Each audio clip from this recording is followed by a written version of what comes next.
Daniel switches gears. And most Bible commentators say that in verse 36, we're looking forward to what we would call the tribulation time and the Antichrist. Now, why am I saying all that? Because what you get from Daniel is, Daniel 10 tells us that there is a Persian connection. There's something going on with Persia that is specifically pointed out by God. Now, go to Ezekiel. I want to show you Ezekiel 38, because we have our second Persian. Just back up a book. Ezekiel actually was captured and went to the land of Babylon before Daniel. There were 3 times the Babylonians took prisoners, and most likely in the first of the times Ezekiel was taken. In the second group, another group came, and then Daniel went in the final one in 586. But look at chapter 38, and this is what's so interesting. Now the word of the Lord came to me. I'm in Ezekiel chapter 38, and said, Son of man, set your face against Gog in the land of Magog. The prince of Rosh, actually Rosh means prince, so it's the prince or Rosh of Meshech and Tubal. So Rosh doesn't seem to be a separate geographic place. Rosh is always used as a kind of a title, like Pharaoh. Pharaoh isn't a name, it's a title. It's like president. We talk about the president, we know who we're talking about, but in future, if we just say the president, they don't know which one unless they can date us. Well, this Rosh thing is a prince, so it's whoever is the prince in Meshech and Tubal. So that's great, and it doesn't really matter. But look at what it says if you keep going down to verse 5. It says, there are going to be all of these who come against Israel. And I only want you to see the first one in verse 5.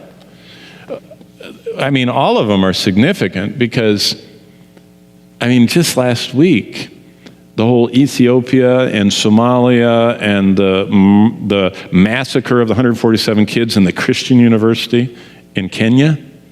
The Muslims came in at gunpoint, separated the Christians from the other Muslims, let the Muslims leave, and they butchered the Christians. This whole stirring up of the South the Bible talks about, it's interesting to watch it start. But verse 5, what I want you to see is in Ezekiel 38, who's at the head of the line that's coming against Israel in verse 5? What's the first word there in your Bible? Say it out loud.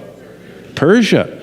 So we know that Daniel saw there is the Persian politics were being deeply behind the scenes influenced by this high-ranking principality and power, this demon over a country. Now there's another demon over Greece.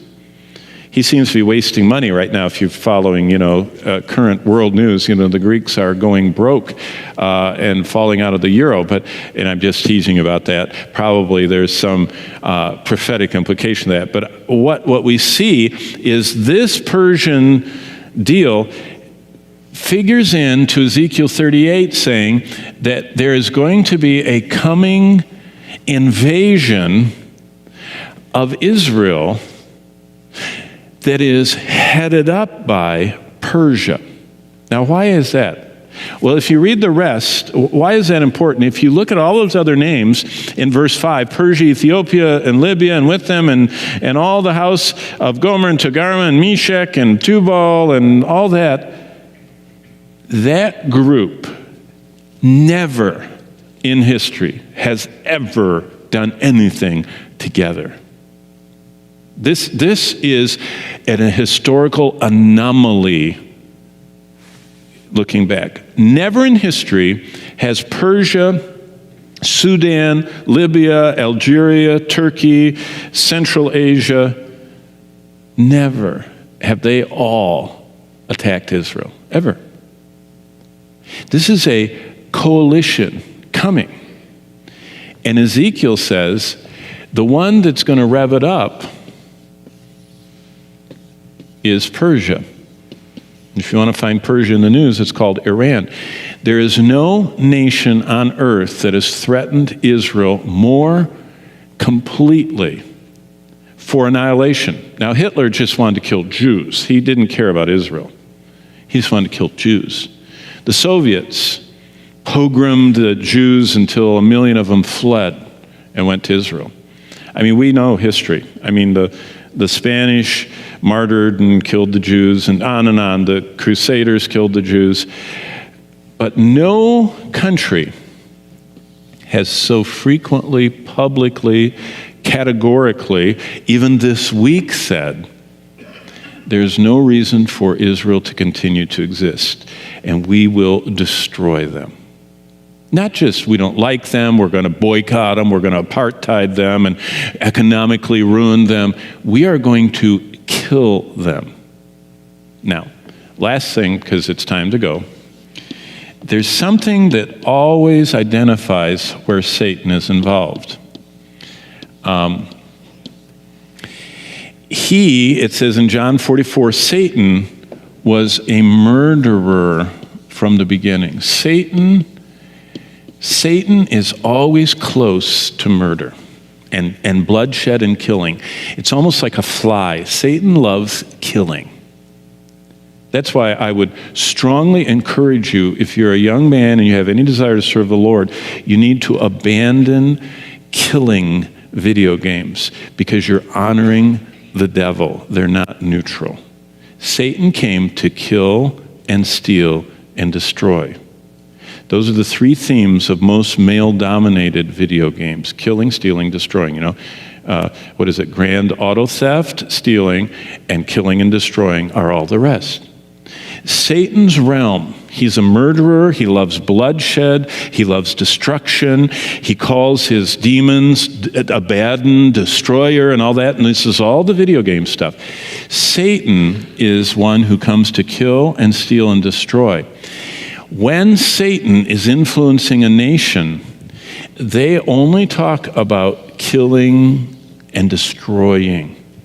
And I'm not talking about the Persian people. I think the Iranian people today, I mean, I've baptized several, and I count Iranians as some of my dear friends. I'm not talking about the Iranian people. I'm talking about the nation of Iran in the hands of its current leaders who are tied to high-up principalities, have this unhuman, it's demonic, it's not human, it's a demonic passion to destroy God's chosen people of promise, the Jewish people. And how does it all end? And I'll end now because we only have 4 minutes. Go to Revelation 12, because what's really interesting is the end of the Bible is all built around all this stuff that Daniel and Ezekiel talk about. God kind of wires it all together. If you look at the Bible, there's prophecies in Genesis, in Deuteronomy, a few in the Psalms, a lot in Jeremiah, a lot more in Ezekiel, and then Daniel and Zechariah. Those are all kind of streams of prophecies about the last days, but all of them are wired into the book of Revelation. And that's what makes Revelation so interesting. The revelation of Jesus Christ has 404 verses, and it has 800 quotations and allusions to, there's even some in Exodus, to all these Old Testament books are all feeders into. You can't really understand Revelation without following the trails back to what it's talking about. And look at chapter 12. This is just phenomenal. And I think I passed Mr. Tibble's question, but I'll just read this and then we'll quit. And a great sign appeared in heaven, a woman clothed with the sun and the moon under her feet, and on her head was a garland of 12 stars. And what on earth would that be?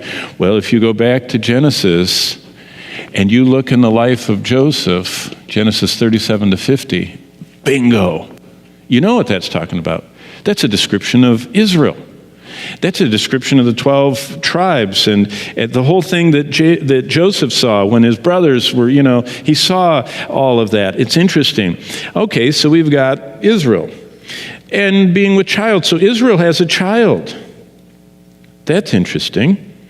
And then comes this dragon, and now it sounds kind of like we're in Lord of the Rings stuff or something. I mean, it sounds like science fiction. And verse 4, the dragon gets a third of the stars. That's where we get Satan getting a third of all the angels. That he got 1/3 of all that they fell with him. But look at verse 4 at the ending. It was ready to give birth to devour her, that's Israel's, child, as soon as it was born. And if you have certain versions of the Bible, child is capitalized. This is talking about Christ. So the nation of Israel had Christ, through Mary and, through the seed of the woman. And we've talked about the virgin birth and everything, but it was through the line of David and Abraham, Isaac, and Jacob and the 12 tribes and all that. But look what happens. Verse 5, she bore the male child who was to rule all nations. That's Christ with a rod of iron. That's Psalm 2. I mean, all this stuff is just wired back to the rest of the Bible. And her child was caught up to God. Now, that's the end of the 40 days after the resurrection, the ascension. Jesus went up. And so the woman fled in the wilderness, and God prepared a place for her for 3.5 years. And war broke out in heaven, verse 7. And Michael and his angels fought with the dragon. And all of a sudden, we are seeing in Revelation that Satan has one goal. And he's going to use the nations of the world that will be usable. But Satan's goal is, he has one goal. He wants to destroy Israel. Because God made a sovereign election of Israel. And if Satan can destroy them all, it ruins God's plan. And so the whole book of Revelation is all tying together the promises of God that he has sovereignly made to his people, Israel. Why do you think God parks his throne over Jerusalem? If the church took Israel's place, he should park his throne over Rome. The Roman Catholic Church. Or maybe over, Nashville or something. I mean, why does he park it over Jerusalem? Because he has sovereignly elected Israel, and the whole end of the world is all of these prophecies being revealed in how God defeats the devil. And especially when you get to Zechariah, Satan gets every nation on earth to march against Israel. Not Rome and not Washington, Jerusalem.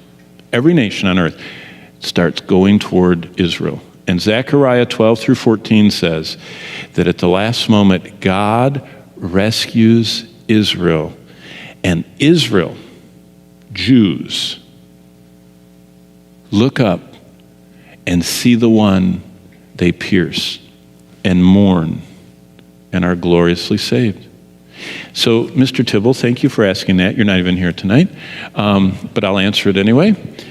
In modern news, fascinating is there's a Persian connection to Ezekiel 38, which ties the devil into desiring to destroy Israel. And the current nation he's really fomenting is Iran. And in verse 5 of Ezekiel 38, Iran leads the pack against Israel.